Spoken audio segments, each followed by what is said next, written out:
السلام علیکم ورحمۃ اللہ وبرکاتہ نحمدہ ونصلی علی رسولہ الکریم۔ میرے محترم بھائیوں، میرے بہنوں، عزیزوں، صحابہ رضی اللہ تعالیٰ عنہم اجمعین جن سے اللہ راضی ہو گیا، سبحان اللہ، رضی اللہ عنہم ورضوا عنہ، ذالک لمن خشی ربہ، ذالک الفوز العظیم۔ صحابہ ہیں، ان کے تذکرے چل رہے ہیں، تو یہ کبھی ہو نہیں سکتا کہ ابو ذر رضی اللہ عنہ کا قصہ بیان ہو۔ میں ان شارٹ کوشش کروں گا کیونکہ میں چاہتا ہوں کہ مختصر ہو، لیکن کیونکہ مختصر ہو بات جامع ہو۔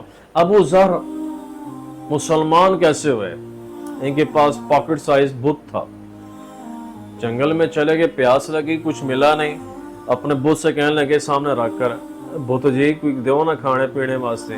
وہ بت ان کی طرف دیکھے، وہ بت کی طرف دیکھے، پوجا پاٹ تو ہوتی تھی، تو کیا کچھ ہیلا وسیلہ بھی ہونا چاہیے، تو آگے پیچھے پھر گئے تو دیکھا کہ یعنی کچھ مل جائے گا، تو دیکھ واپس آئے تو بت گیلا، گیلا کہ بت جی آپ تو گلے ہوئے ہو، تو میں تو پیاسا، تو کہنا کہ چکر یہ کیا ہے، یہ کیا معاملہ ہے، کیسے یعنی کہ گیلے ہیں؟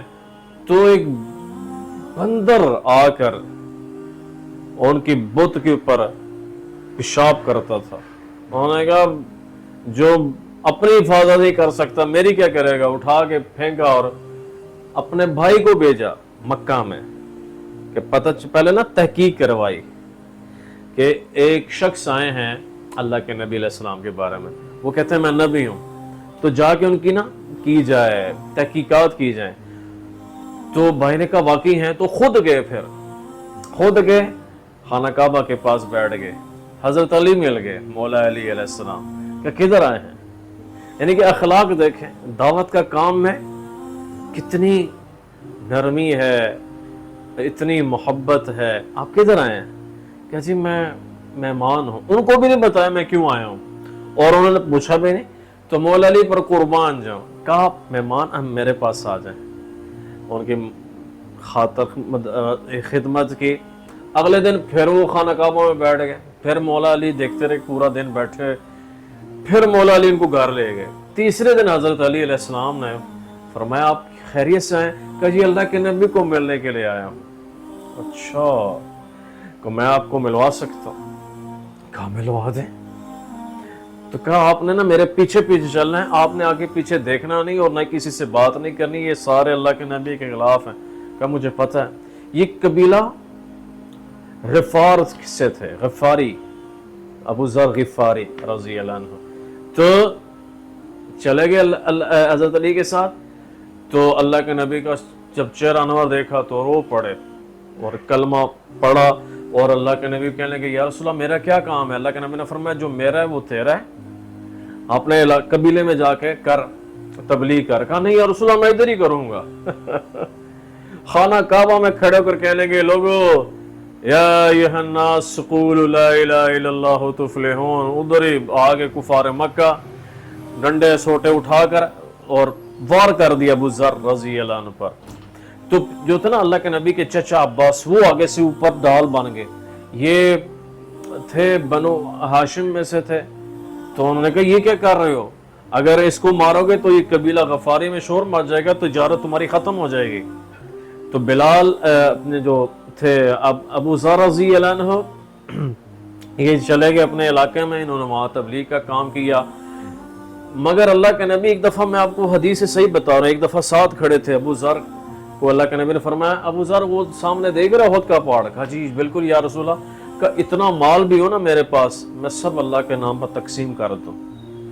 جب معاملہ بڑا، ابو بکر رضی اللہ عنہ، عمر رضی اللہ عنہ کا دور آیا، تو عثمان رضی کے دور میں ملک شام گئے تھے، وہاں جا کے نا جو تھے نا حضرت معاویہ، ان کے ساتھ ان کا اختلاف ہوا کہ تم مال جمع کرتے ہو، خرچ کرتے ہو، زکوٰۃ بھی دیتے ہو، ٹھیک ہے، مگر تم تو اللہ کے نبی کے صحبت یافتہ ہو یار، تمہیں تو یہ کام زیب نہیں دیتا۔ ان سے جھگڑا کرتے، اوروں سے بھی، کیونکہ انہوں نے سب کچھ دیکھا ہوا تھا اور اللہ کے نبی علیہ السلام کی تو کیفیات کو سمجھا ہوا تھا۔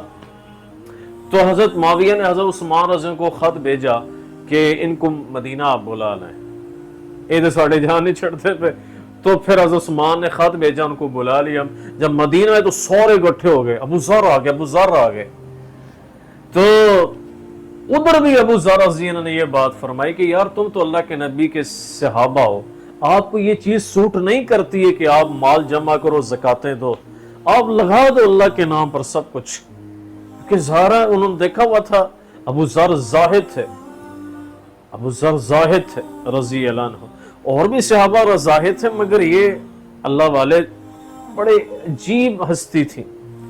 تو عثمان رضی اللہ عنہ نے ان کو شہر سے مشاورت سے نکال دیا. ہاں تو حضرت علی اینڈ تک آئے ان کو سی آف کرنے کے. ان کو ان کے موقف کا پتہ تھا کہ یہ کیوں یہ شہر کو چھوڑ رہے ہیں. تو اپنی بیوی سمیت 80 سال کے بزرگ اور اکیلے فوت ہوئے. اللہ کے نبی نے، بلکہ آپ کو میں غزوہ تبوک کی تھوڑی سی بات بتا دوں کہ غزوہ تبوک آخری مارکہ ہوا. اللہ کے نبی نے فرمایا جو اس میں شرکت نہیں کرے گا وہ منافق ہوگا. تو غزوہ تبوک میں جس میں 3 صحابہ بھی رہ گئے تھے، بخاری میں صحیح سند کے ساتھ واقعات ہے. تو ابو ذر پیچھے رہ گئے. تو اللہ کے نبی علیہ السلام پوچھتے تھے، بھئی فیڈ بیک لیتے تھے، کون آیا کون گیا، کون آیا جو نہیں کون آیا اور کون نہیں آ سکا.